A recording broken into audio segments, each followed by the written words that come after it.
Hey you, this field, I'm in this field, except technically not, and I want to talk to you about why. We're 2 sentences in and I'm hemorrhaging audience retention, so here's the point of the video. I want you to understand the modern reality of trying to be in the graphic arts, and why getting a job in the field has gone from very difficult to nearly impossible to, if nothing is done and soon, essentially impossible. I am not the first person to talk about this, and I will not be the last, because despite the name that I go by, I am not alone in this. Because of recent developments in the industry, many thousands of creative people find themselves without work, and if nothing changes, many thousands more will find themselves without income, without options, and potentially without purpose. This is the honest reality of being a new graphic artist, and this is our story. Quick necessary context, I'm going to be using the terms graphic arts and graphic design more or less interchangeably in this video, but they are technically 2 different things, so here's the distinction. Both largely use the same tools, elements, and principles to make their products, but the former focuses more on the creative expression of new ideas, while the latter focuses on creative solutions to practical problems. For the sake of transparency, I would consider myself a graphic artist with an academic and freelance background in graphic design. Cool? Cool. I'm going to use my own story as a lens to explore, in order, why it was very difficult to get into the graphic design industry as of the 2010s, why it became next to impossible to get into the graphic arts in general, and why now, even if you manage to get into the industry, it probably won't even matter. Yeah, trust me guys, this is gonna be a real fun video. In 2014, I worked a warehouse job, and one of my bosses used to be a graphic designer before he got into management. Since I wanted to go into the graphic arts, I wanted to learn from him. So I asked him, what's the best way to get into the graphic design industry? And he had a single word of advice for me. Don't. He told me that graphic design was a dying industry that isn't what it used to be, and that I should get out before I got in. He was right, but not for reasons that I understood at the time, and also for future reasons that neither one of us could have ever predicted. Naturally, I didn't listen to him. I took it more as a challenge than anything, and dismissed his criticism as the jaded complaints of an old man. Fast forward a few years, and I ended up graduating from university with a Bachelor of Science in Visual Graphic Design and a double minor. I'd always been told growing up that getting a degree was about getting a key in your pocket, more so than what you actually get your degree in.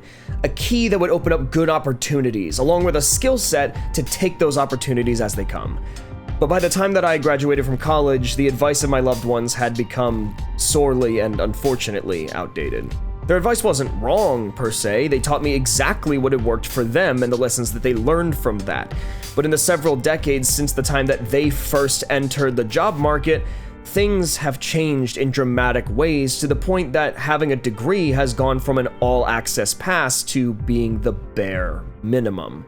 A degree in a specialized field no longer afforded you the privilege of being eaten up at job fairs, no. But rather, it afforded you the privilege of simply having any opportunity at all. Most companies now require not only a degree, but also work experience in the field in advance to having the job, not to be competitive, just to be considered.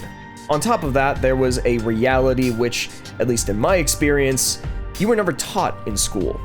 A harsh reality, one that you had to learn from experience. Let's say, hypothetically, that there are 10 potential disciplines in graphic design. You'll be required to touch on all of these at some point, but you can choose to specialize in any one of them, taking more classes for and building a skill set in the discipline of your choosing. However, once you get out of academia, you come to realize that not all disciplines and skills are considered equal in the industry. Once I graduated, I spoke with a job recruiter, and I told him what I got my degree in, and asked him if he knew of any positions that were available for a graphic designer. He told me, "Oh, graphic design? Yeah, of course. UX or UI?"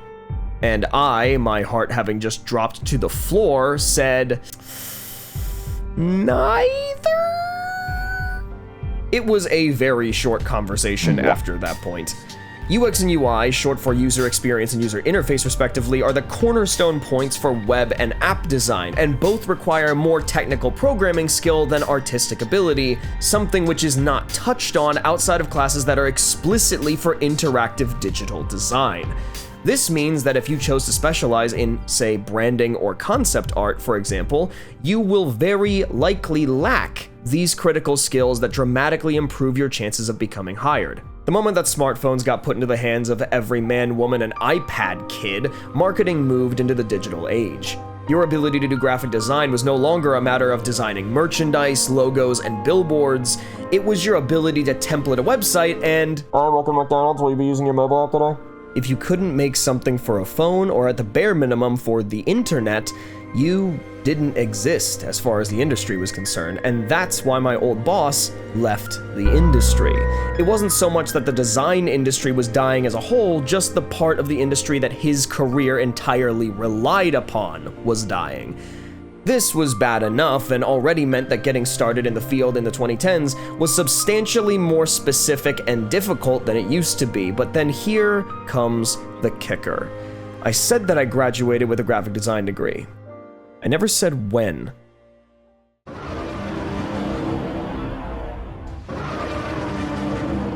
I graduated from college the moment that the pandemic was fully underway. Masks were up, pollution in Beijing was down, and jobs didn't exist.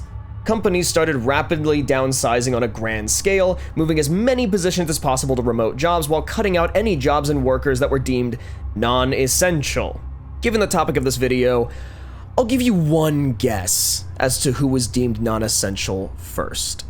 Throughout 2020, jobs in nearly every niche of the graphic arts dried up within the year.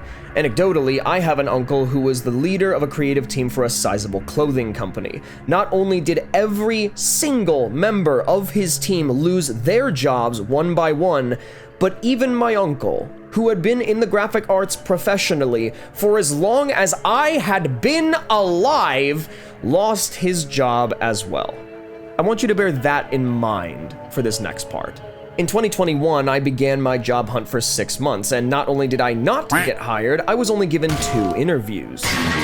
With the due date for me to start paying off my student loans that I had to take in order to get my art degree, I abandoned the arts and started working in the service industry as a cook for a bar. I have never been formally hired by an employer in my field. But why? How did this happen? Well, remember when I told you about my uncle losing his entire creative team, including himself? He was not alone in that experience. Suddenly, a vast majority of creatives lost their jobs, no matter how many years they had in the industry. These mass layoffs changed the entire ecosystem of the arts industry, and right before I tried to enter it. In 2021, when the world began acclimating to the conditions of the pandemic and businesses slowly started opening up the previously cut out non-essential positions, the requirements for those positions were different. The ironic question, how am I supposed to get 3 to 5 years experience when every entry-level job requires 3 to 5 years experience, stopped being ironic. It became complete reality. You see, because every career designer had lost their jobs, there were now many thousands of people who had car loans, mortgages, rent, families to provide for, with no source of income. Those career designers were desperate to put food on the table, and the industry took full advantage of that. The skill floor of what entry level meant was moved up, effectively meaning that entry-level jobs no longer existed as they once did. After all, why would you ever in your right mind hire an inexperienced college graduate for your cheapest positions when you could instead gouge a career designer with years of experience who will give you a better product for the same money? Given an employer's choice between someone like myself at the time who was fresh out of college, or someone like my uncle who had been in the graphic arts industry for over 20 years, well, I never stood a chance. So in the meanwhile, I taught myself new skills while I hopped from job to job. Videography and audio engineering were the forte of my sister college and university, not mine, but I needed something to diversify myself with. I already had the Adobe Creative Cloud, so I taught myself Premiere and Audition. I'd hope that by expanding my skills and making a portfolio of work through freelancing and YouTube, I could set myself up for a potential career in the future. Maybe I could start over, now that I finally had a broader skill set and those 3 years of work equivalent experience that every employer seemed to crave, but as it turned out, none of that mattered because of another unforeseen advent. Just 4 years after graduating from college, no matter the freelance work I did or the skill set growth I had, I just became obsolete.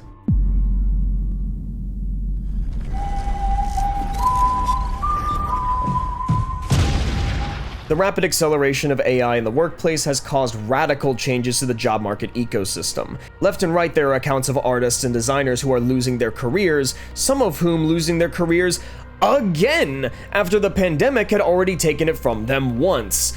One in particular has gone viral recently to when this video is being written, a guy going by the name NadeStraight online. Nade is someone whose story I empathized with immensely, and he's the reason I was given the confidence to make this video in the first place. The response to his video showed that the world is finally ready to hear this, and I have to add my voice. I recommend you check out his video using the link in the description, but I'll give you the short version here. He had been working in the graphic arts field for 8 years ever since he was 19. He was laid off by the company he had just been working 6 years for, despite the fact that he was their only designer. He had the reasonable confidence that, given his tenure at the company and the fact that he was the only one doing that kind of work for said company, that he had job security, that he'd be difficult to replace. He was wrong. The company leadership had taken everything he'd created for them over the past 6 years of work, fed it into an AI, and templated it into a customizable format. What he could do in 30 minutes, the AI could now do in 30 seconds, and in his style. Nade's services were no longer required. Taking it on the chin, though, he looked to the competitors of his old company for employment, only to find that every single one of them had already made the same changes. The only reason his company had made the changes they did was to remain competitive. The reason that his story hit so hard for me was not only the fact that we both prepared to go into the same industry, but the fact that he successfully made it in the industry for years, and we're the same age. I viewed Nade as a potential future version of myself that could have been. An alternate reality where maybe I graduated earlier. Maybe I did get hired when I first came out of college, and I was able to build a steady living for the past 6 to 8 years. I got to see a man living the life that I had fought for. The one that I spent hundreds of hours and scores of thousands of dollars to have, a future with sustainable income that could afford me independence, job security, and maybe even the ability to start a family of my own, only to snap back and realize it was always a lie. There was no security. We were never safe. Even in what I thought was the ideal scenario, one where I'd been able to spend the last few years professionally building my career up rather than making it up as I go, I would have likely lost everything anyway. Now we're left in a position where getting a job in the arts is incredibly difficult, and even if you do, your job will likely cease to exist by this time come 2025. We are in a position that is the opposite to the future that we were promised, wherein before, we were told that AI and robotics would take over factories, construction, manufacturing, and the mundane jobs so that humanity could flourish in doing what it does best, building upon the human spirit. Creativity, imagination, politics, religion, philosophy, innovating, thinking. But instead, AI is taking over the arts, technology, and writing. And we're left with the mundane jobs. Except with the coming advent of automated restaurants, not even something as mundane as cooking will be safe anymore. We're in a position where you won't be able to use certain skills unless you use them for yourself. Artificial intelligence is quickly creeping into a lot of aspects of our lives. Now, researchers from the McKinsey Global Institute say it could affect 12 million jobs by 2030. That means 12 million workers are going to have to find a way to adapt or find another career. But forget the jobs for just a moment and ask yourself this. What happens to those creative people in that world? What happens when those with a talent for art, for music, for literature, for programming, for voice work have nowhere to go, nothing to do? Not only are we not prepared for the impact that AI's change is going to have on the economy and the job market, we are even less prepared for what will inevitably come with it: a loss of purpose. Especially in Western civilization, where society is much more individualized, we tend to identify ourselves by what we do. I'm an athlete, I'm a dancer, I'm a fighter, I'm a doctor, I'm an artist.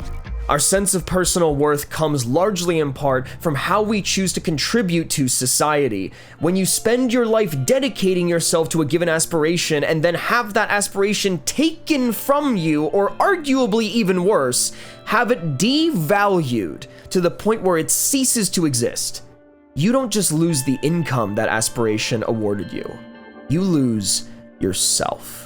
And if you can't derive personal value and meaning from something else that is both healthy and readily available to you, that loss of purpose can destroy you.